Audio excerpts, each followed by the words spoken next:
Un saludo a todas y a todos. Soy el reverendo sacerdote anglicano Jairo Antonio Popó Vallecilla, licenciado en Filosofía y Estudios Religiosos, teólogo y magíster en Educación, y vamos a continuar en nuestro curso sobre el Evangelio de Marcos, explicado perícopa por perícopa. Ya tuvimos nuestra primera clase donde abordamos la introducción teológica, ese prólogo teológico. Y luego vamos a continuar comenzando con la primera gran parte del Evangelio. Aquí debemos decir que el Evangelio se divide en 4 grandes partes. Primero tenemos la introducción teológica que ya realizamos. Después sigue la primera parte donde vamos a analizar los siguientes temas: ¿quién es Jesús?, el misterio del Mesías y 3 tipos básicos de respuesta ante la revelación de Jesús. Esta primera gran parte va del capítulo 1, versículo 14, hasta el capítulo 8:30. Después sigue la segunda gran parte. ¿Qué vamos a ver en esta segunda gran parte? ¿Cómo es el Mesías o el misterio del Hijo del Hombre? También se va a analizar el problema que tienen los destinatarios de Marcos, que es no aceptar el mesianismo de Jesús, sino la modalidad de este mesianismo. ¿Cuál es la modalidad de este mesianismo? También aquí en esta segunda gran parte, que va del capítulo 8, versículo 31, al capítulo 16, 8, Marcos nos va a explicar qué es un mesianismo de muerte y de resurrección. Y por último tenemos el apéndice, que va del capítulo 16, versículo del 9 al 20, que todos los estudiosos llegamos a la conclusión que es un añadido muy pronto a la obra, donde se resumen algunas apariciones de Jesús resucitado y termina con el mandato misionero universal. Bueno, mis hermanas y mis hermanos, hoy comenzamos nuestra segunda clase ya introduciéndonos en esta primera parte del Evangelio de Marcos, y comenzaremos a dar las explicaciones que están dentro de este Evangelio de quién es Jesús, y también nos iremos adentrando sobre el misterio del Mesías y cómo se van dando 3 específicas respuestas ante la revelación de Jesús.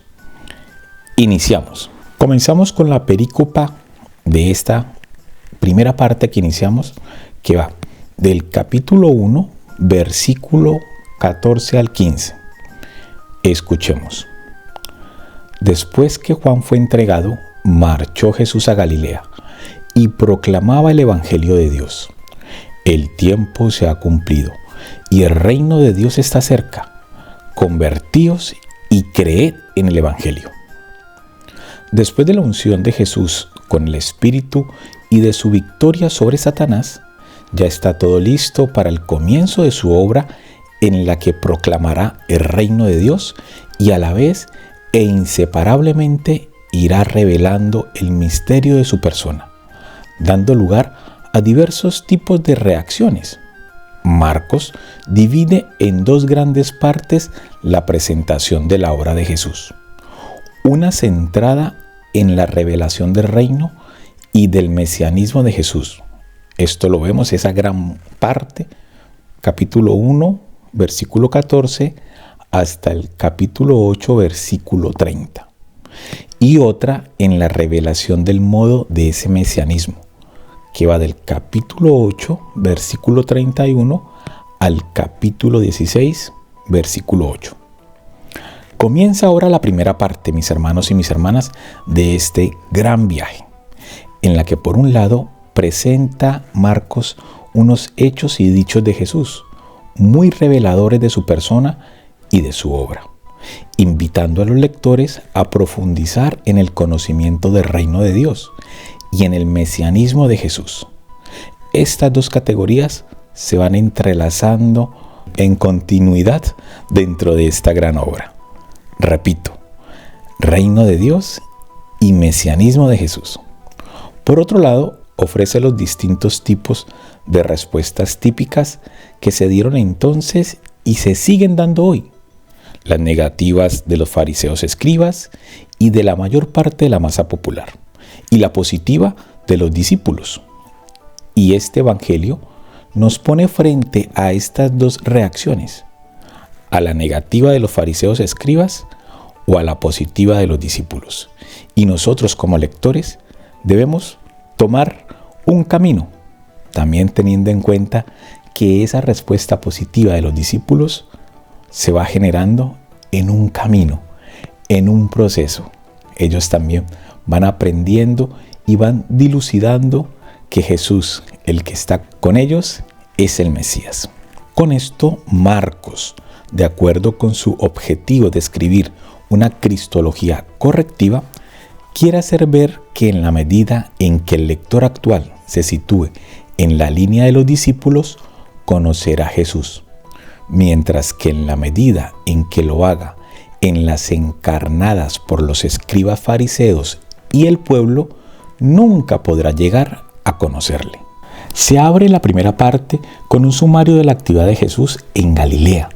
Esto lo podemos ver, mis hermanas y mis hermanos, en el capítulo 1, versículo del 14 al 15.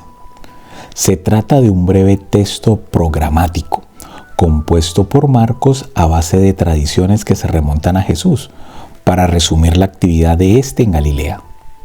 Está centrado en una declaración de Jesús, enmarcada en un contexto cronológico y topográfico.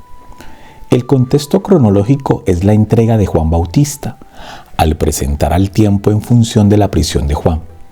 Marcos aquí pone como telón de fondo del comienzo de la obra de Jesús una escena que evoca su fin trágico. Juan no solo será precursor de Jesús por su obra, sino también, lamentablemente, por su muerte. La palabra entregar, que se aplica aquí a Juan Bautista, se hace también muchas veces relacionada a Jesús e incluso a los discípulos. Esto lo podemos ver en el capítulo 13, versículos 9, 11 y 12, sugiriéndose con ello que los discípulos también compartían con Jesús este destino. El lugar es Galilea, lugar de la proclamación del Evangelio entonces y ahora. Para Marcos, Galilea es la región geográfica en la que Jesús desarrolló la mayor parte de su actividad proclamando el reino de Dios de forma aparentemente débil, pero eficaz. Y ve en ella un anuncio de las condiciones en que se ha de proclamar el reino de Dios en todos los tiempos. Mis hermanos y mis hermanas, Galilea es el lugar en que Jesús actuó y ahora se ve al Señor resucitado. Esto lo vemos en Marcos 16:7, siempre en aparente debilidad, pero de forma eficiente. Aquí vino Jesús proclamando el Evangelio de Dios. Proclamar es la actividad del pregonero, heraldo, cuya acción específica consiste en dar a conocer un pregón, el querigma, que es una decisión tomada por otro. Por ello, el pregón tiene tanta autoridad como el que decide lo que se da a conocer. En este caso, el que decide es Dios, y por tanto, la proclamación anuncia una palabra definitiva y firme. Ante ella, mis hermanos y mis hermanas, solo valen dos posturas: aceptar o rechazar, pero no el discutir o poner condiciones. Esto lo vemos en el versículo 8-12. El contenido de esta palabra definitivamente queda resumida por Marcos con la frase Evangelio de Dios. Es decir, ya se va a cumplir la promesa evangelio que hizo Dios por medio del segundo Isaías. Recordemos, Isaías 40:56, según la cual Dios va a reinar como Dios oculto.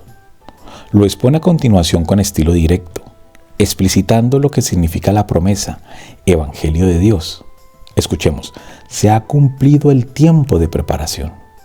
Y aquí, mis hermanos y mis hermanas, hablar de cumplimiento supone que hay una continuidad que enlaza las etapas del designio de Dios.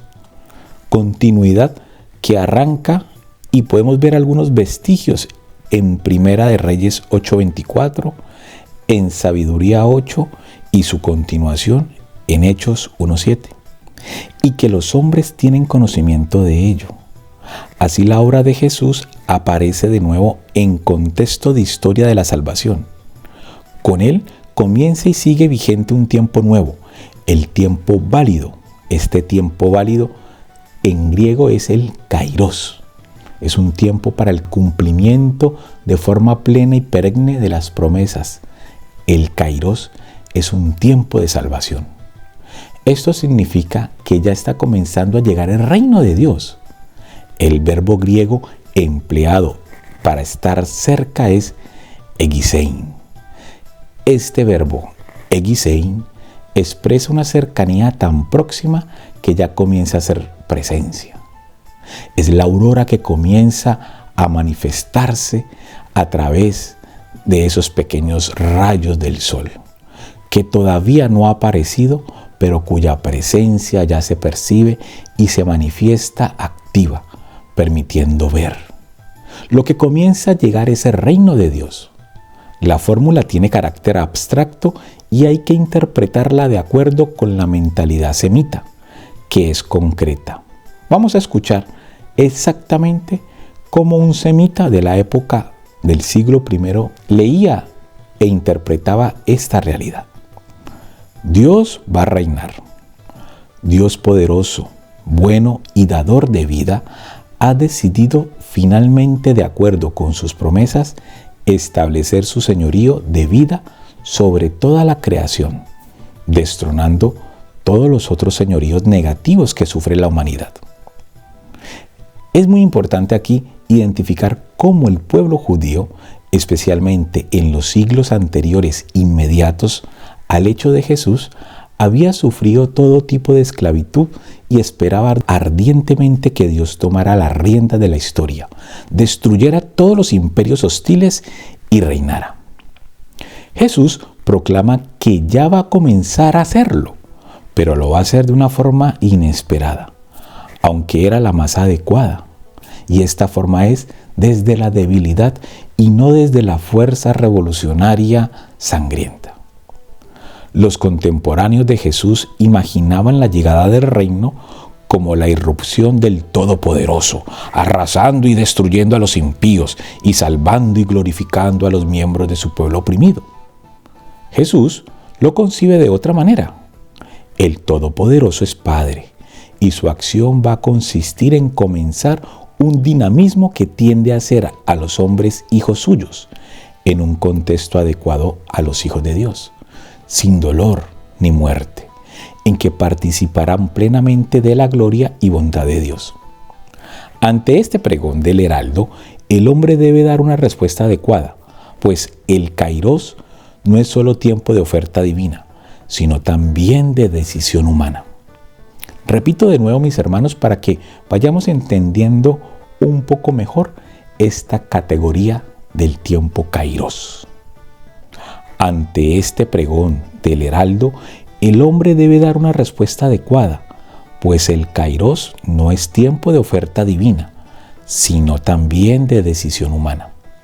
La respuesta ha de ser convertirse y creer en el Evangelio, es decir, por una parte, renunciar a vivir centrados en uno mismo para poder volverse a la alianza cuyo fruto es el pueblo de Dios, y por otra, creer, hacerse fuerte según el sentido etimológico que tiene en hebreo la palabra creer.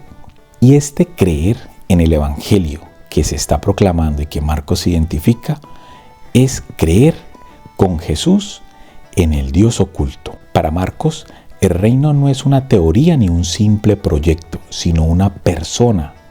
Y esa persona, mis hermanas y mis hermanos, es Jesús resucitado. Veamos en el capítulo 9, el versículo 1. Es fundamental creer firmemente en Jesús y en su mensaje sobre la llegada del reino y el modo de su venida, pues son muchas las realidades que oprimen al hombre y parecen contradecir el mensaje.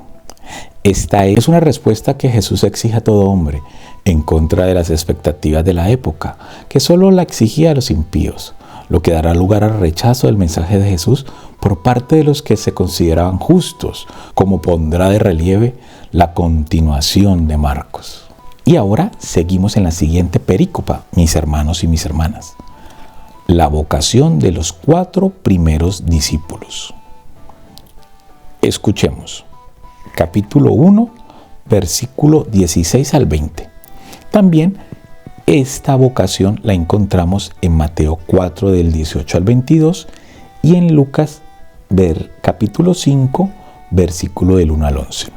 Bordeando el mar de Galilea vio a Simón y a Andrés, el hermano de Simón, largando las redes en el mar, pues eran pescadores. Jesús les dijo: venid conmigo y os haré llegar a ser pescadores de hombres. Al instante, dejando las redes, le siguieron. Caminando un poco más adelante vio a Santiago, el de Zebedeo, y a su hermano Juan. Estaban también en la barca arreglando las redes, y al instante los llamó. Y ellos, dejando a su padre Zebedeo en la barca con los jornaleros, se fueron tras él. Vamos a explicarlo.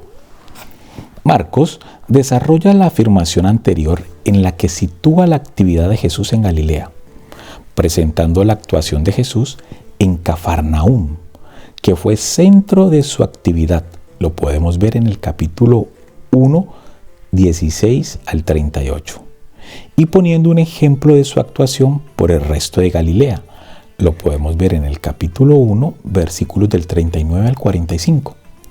Pero inmediatamente antes sitúa a Jesús caminando por la orilla del lago de Galilea, que llama impresionantemente mar.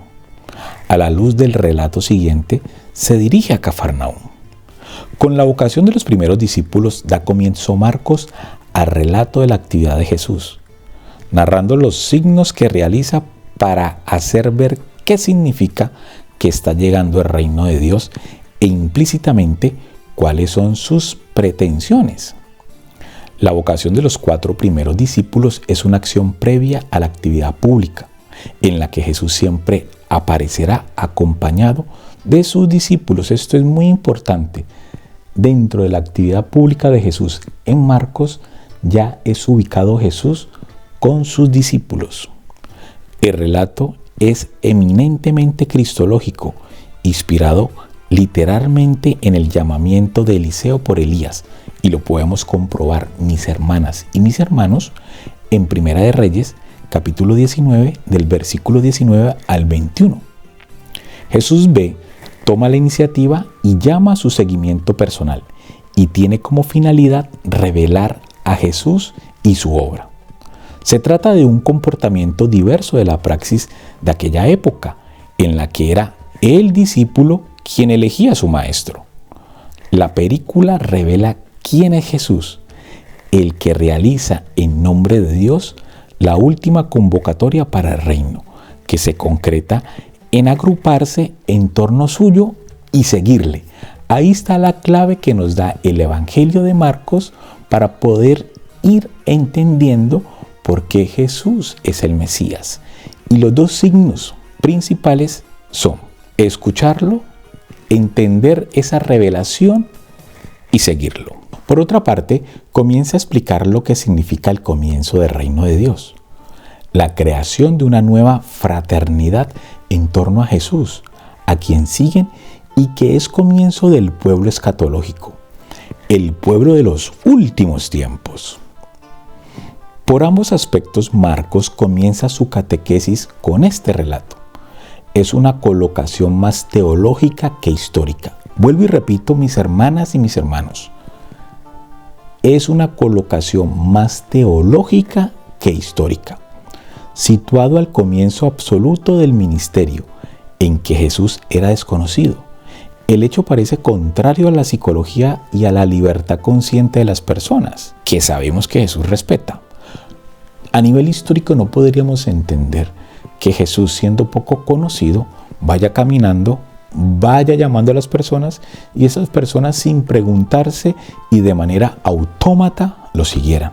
Por eso es importante que entendamos esta interpretación desde el punto de vista más teológico que histórico. Desde este punto de vista es más verosímil la ubicación de Lucas, que lo coloca después de cierta actividad de Jesús, y esto lo podemos ver en Lucas 5 del versículo 1 al 11, cuando ya era una persona conocida por el pueblo. Ahí es donde Jesús hace el llamamiento de sus discípulos, cuando él ya tenía un recorrido y ya lo habían escuchado y era conocido. Marcos comienza con este relato porque el reino de Dios es una realidad esencialmente comunitaria y no tiene sentido que Jesús lo proclame solo, sin estar rodeado por un grupo de personas que aceptan este mensaje.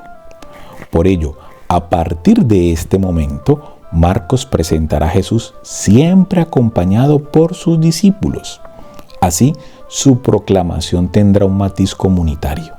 La fraternidad cristiana es el primer signo del reino presente y forma histórica concreta de su presencia, aunque no es exclusiva. Podemos ver Marcos 9, 38-39, pero sí es una presencia fundamental y evidente de la irrupción del reino de Dios en nuestra historia. El aspecto ético, dejando las redes y dejar a su padre. Vamos a ver esto, ¿qué significa? Este aspecto ético también está presente, pero es secundario en este contexto. Marcos da importancia al discipulado a lo largo de su obra y ya en este breve relato insinúa sus rasgos básicos. Vamos a escuchar esos rasgos básicos. La iniciativa siempre la tiene Jesús, por lo que es una gracia de Dios. Jesús llama básicamente a una comunión de vida y a un seguimiento personal, que implica identificarse con su misión de pescar hombres. Pero primero es la comunión de vida y después será el pescar y realizar un proyecto concreto. Esta llamada la hace a un grupo en el que cada uno debe seguir a Jesús en comunión con los demás llamados. Siguiente perícopa. Vamos a analizar ese primer día en Cafarnaúm. Jesús enseña en la sinagoga de Cafarnaúm y cura a un endemoniado. Marcos 1, 21, 28. También lo encontramos en Mateo 7, 28, 29, 8, 29 y en Lucas 4, 31, 37. Vamos al texto de Marcos 1, 21, 28. Escuchemos. Llegan a Cafarnaúm. Al llegar el sábado entró en la sinagoga y se puso a enseñar. Y quedaban asombrados de su doctrina, porque les enseñaba como quien tiene autoridad y no como los escribas. Había precisamente en la sinagoga un hombre poseído por un espíritu inmundo que se puso a gritar: ¿Qué tenemos nosotros contigo, Jesús de Nazaret? ¿Has venido a destruirnos? Sé quién eres tú, el Santo de Dios. Jesús entonces le conminó diciendo: Cállate y sal de él. Y agitándole violentamente, el espíritu inmundo dio un fuerte grito y salió de él. Todos quedaron pasmados de tal manera que se preguntaban unos a otros: ¿Qué es esto? ¿Una doctrina nueva expuesta con autoridad? Manda hasta los espíritus inmundos y le obedecen. Bien pronto su fama se extendió por todas partes en toda la región de Galilea. Vamos a explicarlo. Llegan a Cafarnaúm y Marcos narra la actividad de Jesús en sábado, durante una jornada en esta ciudad. La narración consta de 4 relatos muy bien trabados cronológicamente entre sí. Se trata de una unidad, posiblemente recibida de la tradición, que Marcos reelabora en función de su teología, especialmente con los temas de la enseñanza y la admiración, y que coloca en este lugar con la finalidad de seguir explicando quién es Jesús y lo que significa que está comenzando la llegada del reino de Dios. La unidad, pues, es eminentemente cristológica y soteriológica. Soteriológica hace parte del designio salvífico. Jesús aparece como el heraldo y maestro que enseña con autoridad una doctrina nueva, y por otra parte, como el poseedor del Espíritu, el Santo de Dios que expulsa a los demonios y cura las enfermedades, y todo ello sin limitación espacial, en lugares de culto, en lugares públicos, en lugares privados y en el desierto. El evangelista invita a tomar conciencia de esta realidad, porque la acción de Jesús, que está proveída por Dios, no se limita solamente a los lugares sagrados.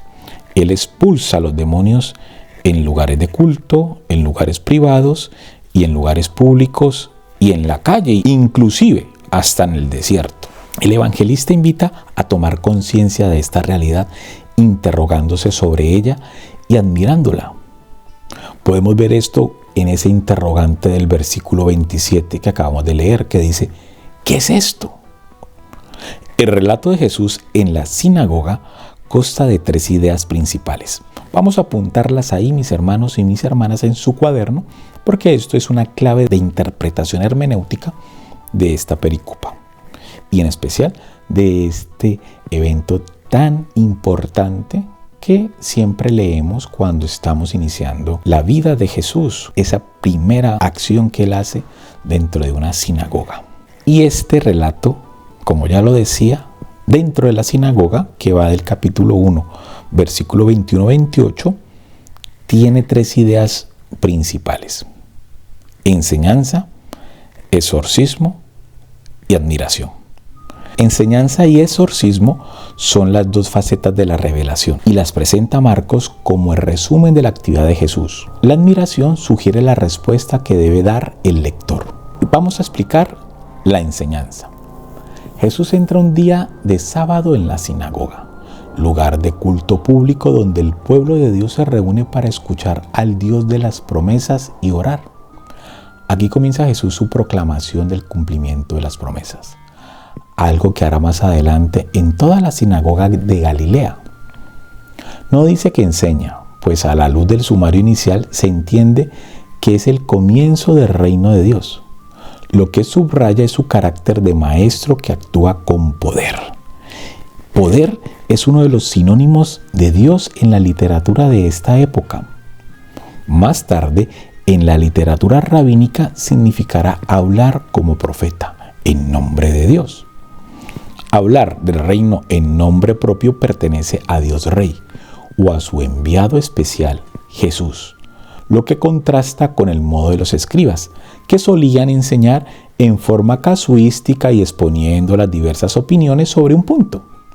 Esta forma de enseñar de Jesús, que va en contra de la forma tradicional de los escribas, es tan importante que produce admiración, igual que sus milagros. Con esta breve alusión a la enseñanza del reino, introduce Marcos el relato del exorcismo. Es el primero, y aquí tenemos que tener en cuenta eso, mis hermanos, que este exorcismo dentro de la sinagoga en Galilea es el primero que va a narrar Marcos en todo su evangelio. Para evitar una visión milagrera de Jesús, el evangelista suele enmarcar los hechos portentosos en el contexto de la enseñanza del reino de Dios, en cuyo contexto adquieren su verdadero sentido de signos, es decir, hechos que ofrecen pistas sobre la naturaleza del reino y del poder de Dios para llevarlo a plenitud. Vamos a explicar un poco el signo del exorcismo. Capítulo 1, versículo 23-26. Los exorcismos constituyen la actividad poderosa de Jesús que Marcos refiere con más frecuencia. Lo vemos. Capítulo 1, 23-27, versículo 34, versículo 39, capítulo 3, versículo del 11 al 12, capítulo 5, versículo del 1 al 20 y capítulo 9, versículo del 14 al 29. Y que también será definitiva de los discípulos, que también harán milagros. Lo vemos en el capítulo 3:15 y en el capítulo 6, versículo 7 y en el versículo y del capítulo también del 6, el versículo 13. Vamos a entender un poco esta narración del exorcismo. Esta narración sigue el esquema normal de este tipo de relatos, en los que se suele subrayar la superioridad irresistible del exorcista sobre el espíritu inmundo. Espíritu en este contexto designa a un ser con poder sobrehumano y enemigo del hombre y de Dios. Impuro es todo lo que no pertenece a Dios, sino al mundo de la muerte. El espíritu impuro tiene una clarividencia que le permite conocer la identidad profana y real de las personas y declara en este caso que Jesús es el Santo de Dios, el profeta consagrado, separado y enviado de Dios por su Espíritu. Esto lo confirmamos en Jeremías 1:5, en Juan 6:69 y en Juan 10:35-36, y también tenemos una referencia en Isaías 61, versículo 1 y siguientes, que participa de forma especial de la santidad divina, que es este enviado de Dios por el Espíritu. De esta forma intenta resistir ante Jesús, dando a conocer su personalidad y la finalidad de su obra. En calidad del más fuerte viene a despojar y destruir a Satanás, el fuerte, como se explicitará más adelante. La frase ¿qué tenemos nosotros contigo? Son un eco de las que la viuda de Sarepta dirigió a Elías. Miremos Primera de Reyes, versículo 17 al 18. Un modo de relacionar de nuevo a Jesús con este profeta. Pero Jesús manda al demonio a callar y salir. Por primera vez aparece el mandato del silencio que Jesús impone a los demonios. También lo vemos más adelante en el capítulo 3, versículo 12. A los favorecidos con algún milagro y a veces también a algunos de los discípulos Jesús los manda a callar. Se trata de un tema relevante en la obra de Marcos, que no ha sido sin más inventado por él, como algunos han afirmado, sino que tiene fundamento en la actuación histórica de Jesús. El silencio a los demonios implica que Jesús rechaza un tipo de testimonio que sitúa en la esfera de lo supersticioso, crea miedo y limita la libertad del hombre. Jesús quiere la adhesión libre del hombre, no con miedos ni supersticiones. Se trata de un relato eminentemente cristológico. Nada se dice del final del enfermo curado. Toda la acción y admiración se concentran sobre Jesús. Y soteriológico. Jesús, el Santo de Dios, combate y vence irresistiblemente a los espíritus impuros de Satanás, la causa teológica de todo mal, despojando a éste de su poder regio. Y esto con solo su palabra, sin necesidad de gestos como otros exorcistas. La irrupción del reino pues significa que ya no hay males fatalmente inevitables y que se devuelve al hombre la libertad que le había arrebatado el espíritu impuro. Es importante la contraposición entre santo e impuro. Dios es el santo, concepto primariamente ontológico y que designa al ser de Dios, fuente de vida y única y trascendente. Jesús, consagrado por Dios con su espíritu y enviado por él, pertenece y actúa dentro de esta esfera. Lo impuro pertenece al reino de la muerte y de Satanás. El judaísmo calificaba a los demonios de forasteros y hostiles a la pureza religiosa y moral que exige el servicio de Dios. Por ello estaban al servicio de la muerte. El tema de la administración en forma de interrogación pone fin al relato y sugiere lo que debe hacer el lector. Su objeto es la doctrina nueva y el poder sobre los espíritus impuros. Esta pregunta y la admiración recorre toda la primera parte de la obra de Marcos. Ahora se ha abierto un interrogante. Más adelante se irá cerrando en forma negativa también en la sinagoga. Ver Marcos 3:1-6 con los fariseos y Marcos 6:1-6 con el pueblo. Pero Pedro dará una respuesta positiva. Marcos 8:29. La nota final sobre la divulgación de la fama de Jesús sirve a la economía de la narración, que intenta hacer ver cómo Jesús se iba dando a conocer a todos. Mis hermanas y mis hermanos, hoy terminamos esta segunda clase sobre la explicación perícopa por perícopa del Evangelio de Marcos, y para la próxima clase, dentro de esta primera etapa, vamos a continuar con la curación de la suegra de Simón. Hasta pronto.